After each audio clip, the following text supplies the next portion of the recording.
Naku, sigurado ka? Naku, thank you so much, ha. Naku, alam mo, malay mo someday, magkikita ulit tayo. I promise I will pay you back the favor. Thank you talaga. Sure, no problem. I'm happy to help a fellow Yes, backpacker. thank you. Ito yung picture. Ano na yan? Pre, ano pala ko sa babaeng yan? Masyado ko nagpapagulay. Kanina ka pa yan, no? Ano bang problema mo? Kung kinunan ko yan. Problema ko, manluloko ka.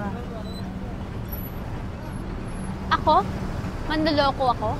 Ha? Bakit? Sino niloloko ko? Eh di yung mga pasahero dito. Mira, Hoy! alam mo wala nakakita. Siyempre, magkano binigay mo dito? Hoy, excuse me, kasalanan ko ba kung friendly ako, ha? Binigyan ko sila ng Alam mo kayong dalawa, mabuti pa maghiwalay muna kayo, nakakaya sa mga pasahero.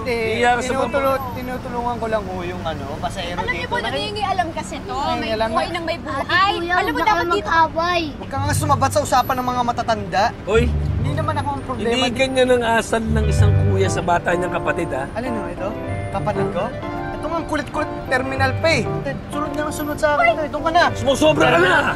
Alam mo, ang bastos-bastos mo talaga kay matanda, kay bata, papatulan mo? Ha? Anong meron yan? Alam mo, ikaw, hoy! Natin Akin yan! Akin! Akin na sinabi yan!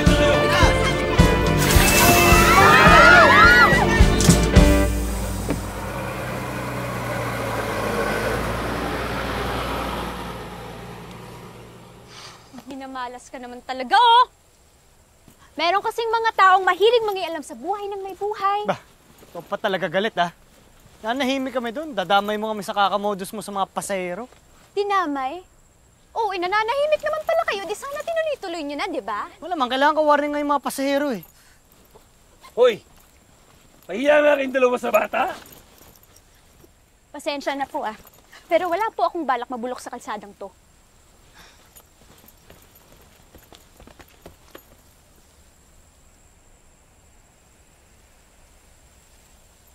Ate, saan ka pupunta? Pwede ba ka sumama?